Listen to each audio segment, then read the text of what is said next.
नमस्कार और आपका मैं दिल से हार्दिक अभिनंदन करता हूं और स्वागत करता हूं अपने इस चैनल स्टडी कॉर्नर पे। फ्रेंड, आज हम लोग टॉपिक जो पढ़ने वाले हैं वो मानव मस्तिष्क के बारे में है। वीडियो के एंड तक बनना आपका बहुत ही ज़रूरी है। आप एंड तक बने रहें और विश्वास रखिए आज का यह टॉपिक पढ़कर आप खुद में कॉन्फिडेंस फील करेंगे कि मानव मस्तिष्क से अब एक भी क्वेश्चन नहीं छूटेगा आपसे एग्ज़ाम में। तो चलिए हम लोग आज का ये टॉपिक शुरू करते हैं। शुरू करने से पहले मैं हमेशा की तरह आपसे निवेदन करूंगा कि मुझे सब्सक्राइब करें, मुझे सपोर्ट करें और अब तक जो सपोर्ट मिला है उसके लिए बहुत बहुत थैंक यू। और आप सबके सपोर्ट के बदौलत ही हम इस मुकाम तक पहुंचे हैं और बिना आपके कुछ नहीं हूं मैं। तो ऐसे ही आप अपना सपोर्ट बनाते रहें। प्लीज़ अगर आप नए हैं तो सब्सक्राइब जरूर कर लें। वीडियो के एंड में वीडियो कैसा लगा अपना कमेंट करके जाहिर करें और लाइक ज़रूर करें वीडियो को। सबसे पहले आज हम लोग पढ़ेंगे तंत्रिका तंत्र के बारे में। तंत्रिका तंत्र जिसे इंग्लिश में कहते हैं नर्वस सिस्टम, ठीक है। इसके हर एक अंग, हर एक पार्ट के बारे में विस्तार से हम लोग जानेंगे कि इसका क्या कार्य है। तो सबसे पहले यहाँ पे देखेंगे कि इसका फर्स्ट पॉइंट में लिखा हुआ है क्या इसके बारे में बताएगी तंत्रिका तंत्र है क्या। तो आपको मैं शॉर्ट में बता दूं कि शरीर का जितना भी कंट्रोल होता है, जितना भी कार्य होता है शरीर का, सब कुछ जो मेन कंट्रोलर है वो आपका माइंड है, मस्तिष्क है। मस्तिष्क समझ सकते हैं रेगुलेशन एंड कंट्रोल करता है। यही है एक पॉइंट। दूसरा पॉइंट जो है वो बता दूं कि जो इसके अंग कौन कौन से हैं। जो नर्वस सिस्टम है इसमें अंग 3 है, ब्रेन, मेरुरज्जु यानी स्पाइनल कॉर्ड और तंत्रिका यानी नर्व्स। ये 3 इसके अंग होते हैं। स्पाइनल कॉर्ड आप समझ रहे हैं, रीढ़ की हड्डी, ब्रेन और नर्व्स, इसके 3 अंग। इसमें जो ब्रेन है वो नर्वस सिस्टम का मेन अंग होता है, सबसे मेन अंग। यहाँ पे लाइन भी वही लिखा हुआ कि मस्तिष्क यानी ब्रेन जो है नर्वस सिस्टम का सर्वप्रथम अंग है। अब जानिए कि मस्तिष्क जो होता है उसको हम लोग 3 भाग में विभाजित करके उसका अध्ययन कर सकते हैं। 3 अंग के बारे में हम जान लिए। 3 अंग ये थे मस्तिष्क, ब्रेन, स्पाइनल कॉर्ड और नर्व्स। अब हम लोग इसे भाग में विभाजित करेंगे यानी कि कितने पार्ट्स में हैं। तो यहाँ पे 3 पार्ट आप देख सकते हैं कि एक पार्ट जो है उसको कहते हैं बृहत मस्तिष्क या प्रमस्तिष्क का, जिसे सेरेब्रम कहते हैं, ठीक है। दूसरा जो है वो लघु मस्तिष्क, सेरेबेलम। तीसरा है ओब्लंगाटा और इसे ही हम लोग मेडुला ओब्लंगाटा इंग्लिश में भी कहते हैं। एक एक करके हम लोग सबके बारे में जानेंगे। सबसे पहला बारी है बृहत मस्तिष्क यानी प्रमस्तिष्क का यानी सेरेब्रम। तो यहाँ पे मैंने इसके बारे में कुछ नोट्स लिखे हैं।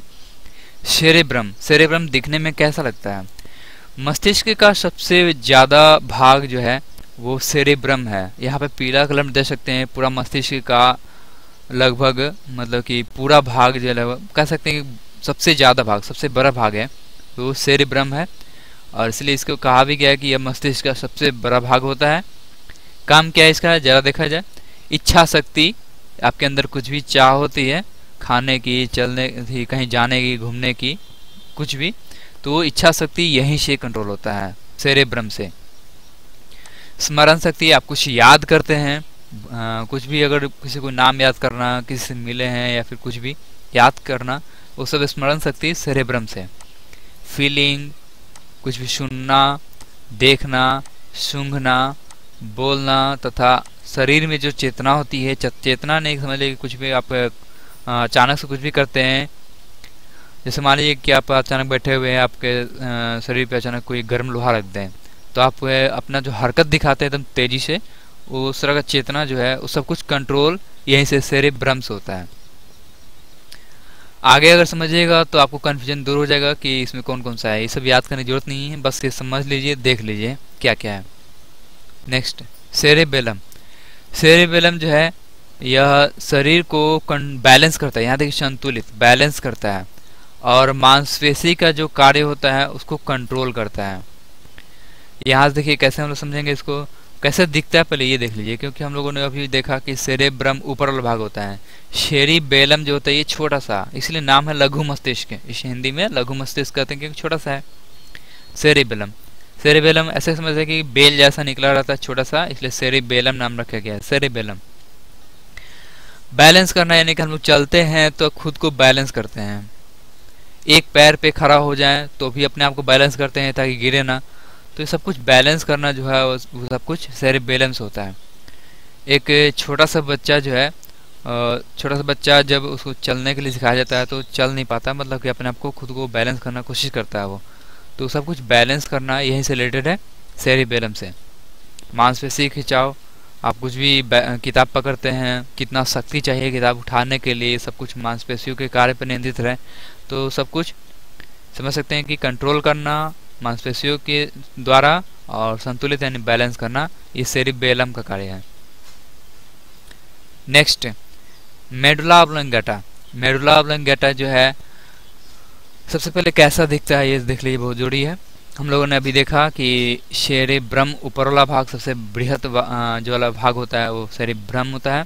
इसके बाद ये सेरिबेलम है छोटा सा भाग, और ये देखिए जो पीला भाग मैंने रेड कलर में ढका है वो जो है मेडुला ऑब्लंगेटा है। यहाँ देखिए मेडुला ऑब्लंगेटा, ये नर्वस सिस्टम का एक थर्ड पार्ट। इसके बारे में अब देखा जाए, यह कशेरुक दंड, कशेरुक दंड आप हो सकता है कि नहीं समझ पाए तो यहाँ पे इंग्लिश में लिखा हुआ है वर्टेब्रल कॉलम जो होता है, यानी कि वर्टिकल है इसलिए वर्टेब्रल कॉलम याद रखिए, कि न्यूरॉल के नाल में प्रवेश करने के बाद मेरुरज्जु यानी स्पाइनल कोड कहलाता है। रीढ़ की हड्डी उसके बाद ये बन जाता है। ये जो न्यूरॉल का नाल जो है इसमें जब प्रवेश कर जाता है तो ये जो कहलाता है वही स्पाइनल कोड बन जाता है। ये काम क्या है इसका देख लिया जाए। इसका काम है हृदय की धड़कन, हृदय का धड़कन, आंखों का पलक का झपकना, पाचन अंग का कार्य एवं श्वसन अंग का कार्य। कुल मिलाकर आप ये कह सकते हैं कि कुछ ऐसे चीज शरीर का कुछ ऐसा भाग जिसमें हम लोग का खुद का कंट्रोल नहीं है। इसे हृदय का धड़कन, हृदय का धड़कन कोई रोक सकता है भला? आप खुद पे आप चाहें कि आप मतलब कि 2 मिनट स्थिर रख लें, अपना धड़कन को रोक लें, धक धक करना संभव नहीं है। आप चाहे कि आप आंखों के पलक को झपकना रोक लें तब कोशिश कीजिएगा थोड़ा देर के लिए, लेकिन फिर आप पलक झपकाने को मजबूर हो जाएगा। पाचन अंग, आप चाहें कि कुछ खाएं और पचे नहीं, ऐसा हो ही नहीं सकता। तो जो कार्य है वो मतलब कि ऑटोमेटिक होना, वो सब कुछ जो है वो आप समझते हैं मेडुला ऑब्लंगेटा काम है। मेडुला से समझते हैं मेडुला, जिसे मैं डुला भी नहीं सकता, जिसके कार्य को मैं डुला भी नहीं सकता, इसलिए नाम मेडुला ऑब्लंगेटा। कुछ इंपॉर्टेंट पॉइंट्स मैंने यहाँ पे नोट किया है जिसे देखना बहुत ही इंपॉर्टेंट है। और ये देखिए सबसे पहला पॉइंट जो लिखा हुआ है, सामान्य मनुष्य के दिमाग का वजन जो रहता है लगभग 1400 से 1500 ग्राम होता है। अब तक ज्ञात जो अल्बर्ट आइंस्टाइन जो व्यक्ति थे, साइंटिस्ट थे, उनका जो ब्रेन का वजन था, दिमाग का वजन था, वो 1230 ग्राम था, जो अब तक ज्ञात सबसे कम वजनी है। एक और जो नर्वस सिस्टम का यूनिट होता है यानी तंत्रिका तंत्र की इकाई जो होती है वो न्यूरॉन होता है। आगे हम लोग न्यूरॉन के बारे में जानेंगे। यहाँ देखिए आगे कि पुरुषों की जो रीढ़ की हड्डी स्पाइनल कॉर्ड में नर्व्स की संख्या जो होती है वो 31 होती है। स्पाइनल कॉर्ड में नर्व्स की संख्या 31। तंत्रिका तंत्र का सबसे महत्वपूर्ण हिस्सा ब्रेन होता है। हम लोगों ने सबसे पहला पॉइंट यही पढ़ा था। यहाँ पे देख लीजिए, मैं दिखाई देता हूँ। देखिए यहाँ पे लिखा हुआ है कि मस्तिष्क जो होता है वो तंत्रिका तंत्र का सर्वप्रथम अंग होता है। तो ब्रेन जो है सबसे मेन अंग होता है ब्रेन जो है सबसे मेन अंग होता है। नेक्स्ट आगे है मस्तिष्क का 75% 75% से ज्यादा पानी का बना होता है। मस्तिष्क जो है 75% से ज्यादा पानी का बना होता है। क्लियर है? आप ये पहले से जानते होंगे। मस्तिष्क में 60% हिस्से में चर्बी होता है, जो शरीर का सबसे अधिक चर्बी वाला स्थान है। एग्जाम में कभी अगर पूछ दे कि शरीर का सबसे ज्यादा चर्बी किस पार्ट में है तो मानव मस्तिष्क में है। नेक्स्ट, दिमाग का विकास जो है वो 5 साल की उम्र तक 95% तक हो जाता है, 95%। और 100% कब होता है? तो ये धीरे धीरे 100% जो है 18 साल की उम्र तक होता है। 18 साल की उम्र तक 100% और 5 साल की उम्र तक 95%। एक और इम्पोर्टेंट बात कि मस्तिष्क का आकार जो है 40 साल की आयु तक बढ़ता है और उसके बाद यह सिकुड़ने लगता है। 40 साल की आयु तक बढ़ता है, उसके बाद सिकुड़ने लगता है। दिमाग के आकार और वजन दिमागी शक्ति पर कोई प्रभाव नहीं डालता। जो आपका दिमाग सोच सकता है वही चलेगा, लेकिन वही हो जाए कि अब दिमाग छोटा हो रहा है, ऐसा कुछ भी आपको दिमाग से सोच पे प्रभाव नहीं पड़ता है। आप ऐसे समझ सकते हैं कि ऐसे नॉर्मल व्यक्ति का 1400 से 1500 ग्राम होता है, लेकिन आइंस्टाइन का 1230 ग्राम था। तो उनका वजन थोड़ा कम था, यानी छोटा होगा मस्तिष्क के, तो इससे कोई फर्क नहीं पड़ता दिमागी शक्ति पे। नेक्स्ट, शरीर के आकार के अनुसार जो मनुष्य का दिमाग होता है सभी जीवों में सबसे बड़ा होता है। आप सोच मत ये मैंने क्या कह दिया कि सबसे बड़ा दिमाग होता है, तो मैंने ये कहा शरीर के आकार के अनुसार। अगर शरीर के आकार के अनुसार बात करें तो, क्योंकि अगर बात करें हाथी के शरीर के जो दिमाग होता है शरीर के आकार के मुकाबले 0.15% होता है, और वही मनुष्य का जो होता है वो 2% होता है। तो आप इसे क्लियरली समझ सकते हैं कि मानव जो मस्तिष्क है शरीर के मुकाबले सबसे बड़ा भाग है, सबसे बड़ा मतलब कि सबसे ज़्यादा बड़ा है। नेक्स्ट, दिमाग का सबसे पहला उल्लेख जो है 6000 साल पहले सुमेर से मिलता है। ये इम्पोर्टेंट है, और बहुत ही कुछ भी हो तो उसके बारे में कुछ ना कुछ पहले शुरुआत हुआ होगा, तो दिमाग के पहले उल्लेख जो किया गया वो सुमेर से मिलता है। नेक्स्ट, हम लोग के दिमाग में 1 सेकंड के अंदर 1 लाख केमिकल रिएक्शन होता है। केमिकल मतलब रासायनिक प्रतिक्रिया होती है। नेक्स्ट, हमारे दिमाग में न्यूरॉन की संख्या 100 अरब है। हम लोग न्यूरॉन के बारे में हम जान ले पहले। न्यूरॉन की संख्या 100 अरब है। 100 अरब आप समझते हैं दूध मेखला में 100 अरब तारे हैं। जब ब्रह्मांड का विस्फोट हुआ था तो 100 अरब गैलेक्सी लगभग बने थे। ये सब हम लोगों ने सौर मंडल के पहले पार्ट में ही जान लिया है। ये वीडियो मैंने बनाया सौर मंडल पे। तो यहाँ पे फिलहाल हम लोग बता दें कि जो दिमाग में होता है वो लगभग 100 अरब न्यूरॉन होता है। न्यूरॉन क्या काम है इसका?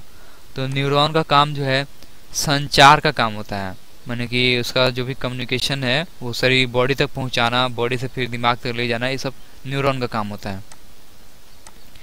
मस्तिष्क का 40% हिस्सा जो है ग्रे कलर का होता है और 60% हिस्सा जो है वाइट कलर का होता है। ध्यान दीजिएगा, 40 जो है ग्रे कलर का होता है, 60% हिस्सा वाइट होता है। ग्रे कलर में ही न्यूरॉन पाए जाते हैं। ओके, वैज्ञानिकों के अनुसार जो है ब्रह्मांड का सबसे जटिल और रहस्यमय चीज जो है वो ब्रेन यानी कि नर्वस सिस्टम होता है। सबसे जटिल और रहस्यमय चीज, इस बारे में उन लोग अभी तक पता ही कर रहे हैं बहुत कुछ। स्त्री एवं पुरुष के मस्तिष्क के कोशिका की बनावट एकदम अलग अलग होती है। ध्यान दीजिएगा, उन लोगों का मस्तिष्क अलग अलग होता है। मस्तिष्क के शरीर में उपस्थित ऑक्सीजन तथा खून दोनों का 20% हिस्सा उपयोग करता है। पूरे शरीर में जो ऑक्सीजन प्रवाहित होता है उसका 20% हिस्सा मानव मस्तिष्क द्वारा। अगर बता दूं आपको एक और पॉइंट कि अगर मानव मस्तिष्क को 4 से 5 मिनट तक अगर ऑक्सीजन ना मिले तो आदमी जो है दिमाग जो है मतलब फेल हो सकता है। और एक चीज़ और कि पूरे शरीर का जो ब्लड का संचरण होता है वो सब कुछ उसका 20% जो है दिमाग में इस्तेमाल होता है ब्रेन में। ब्रेन में कह रहा हूँ, ब्रेन तो उसका हिस्सा है नर्वस सिस्टम। मन और दिमाग दो अलग अलग चीज है। मन क्या है इसका वैज्ञानिक अभी तक ज्ञात नहीं कर पाए हैं। अभी उसमें भी अभी लगे हुए हैं वैज्ञानिक लोग। उन लोगों का तो काम है कुछ ना कुछ रिसर्च करना, तभी तो हम लोग आज इतना कुछ जान रहे हैं। चलिए आगे। यदि किसी वस्तु को देखने के बाद आंखें बंद कर ली जाए तो मस्तिष्क जो है 1 सेकंड के 16वां हिस्सा, यहाँ ध्यान दीजिएगा, 1 सेकंड के 16वां हिस्सा तक उसका स्पष्ट प्रतिबिंब स्टोर कर रखता है। आप अगर पलक झपकाते हैं तो पलक झपकाते समय आपको फील होता होगा कि मैं अंधेरा कुछ ऐसा हुआ नहीं, कुछ भी अंधेरा जैसा नहीं हुआ, क्योंकि आप वो पिक्चर जो है आपका पलक भी झपकता है 1 सेकंड के 16वां हिस्सा तक और वो वापस उड़ जाता है। मानव मस्तिष्क आगे बात करते हैं। मस्तिष्क में प्रतिदिन 60,000 विचार आते हैं, जिसमें 70% जो है नेगेटिव यानी नकारात्मक होते हैं। 70%, 30% ही अच्छे विचार आते हैं। हमेशा कुछ नया सीखने से दिमाग में नई नई झुर्रियाँ बनती है जो IQ का सही पैमाना है।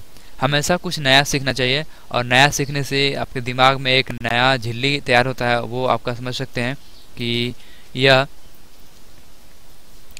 बिल्कुल आपके दिमाग के लिए सही आईक्यू का पैमाना बन जाता है। मानव दिमाग कंप्यूटर से भी ज़्यादा तेज प्रतिक्रिया देता है, जो कंप्यूटर नहीं कर सकता है। हम लोग सोच सकते हैं, अभी हम लोग सोच रहे हैं कि तुरंत हम लोग चांद पे पहुंच गए हैं, तो हम लोग पहुंच गए। पूरे ब्रह्मांड का सैर कर रहे हैं तो सैर कर रहे हैं, ऐसा फील कर सकते हैं। सब कुछ एकदम फास्ट चलता है, प्रतिक्रिया भी बहुत तेज मिलता है। और खुद हम लोगों ने कंप्यूटर भी तो हम ही लोगों ने बनाया है, कहाँ से कैसे कार्य कराना है। एक और चीज़, दिमाग का जो मेमोरी होता है वो अनलिमिटेड होता है। ऐसा नहीं है कि कंप्यूटर का जितना लिमिट है, मोबाइल का लिमिट है 4 GB, 64 GB, 128 GB, ऐसा कुछ नहीं है। दिमाग का अनलिमिटेड है। नेक्स्ट, ये सब छोटा छोटा पॉइंट है, ये सब इतना इम्पोर्टेंट नहीं है, लेकिन जान लेना अच्छा है। जब कोई इग्नोर या रिजेक्ट करता है तो बिल्कुल बिल्कुल वैसा ही फील होता है जैसा चोट लगने पे। ठीक है। मनुष्य के दिमाग का बायां भाग बोलने को कंट्रोल करता है। आप क्या बोल रहे हैं उसको कंट्रोल करता है। ऐसे बोलना जो है वो कौन कंट्रोल करता है? सेरेब्रम करता है। तो सेरेब्रम का बायां भाग, यहाँ ध्यान दीजिएगा, सेरेब्रम का बायां भाग बोलने को कंट्रोल करता है। आप क्या बोल रहे हैं उसको। किसी व्यक्ति का चेहरा गौर से देखने पर दायां भाग काम करता है। दायां भाग, किसी के चेहरे व्यक्ति का चेहरा अगर गौर से देख रहे हैं तो दायां भाग वही सेरेब्रम का, देखना भी सेरेब्रम का काम है। बायां भाग बोलने का, बायां बोलना, देखिए ब मिल जा रहा है, और दायां जो है वो चेहरा गौर से देखने पे। दिमाग का दायां भाग शरीर के बाएं हिस्से को, और दिमाग का बायां हिस्सा जो है वो शरीर के दाएं हिस्से को कंट्रोल करता है।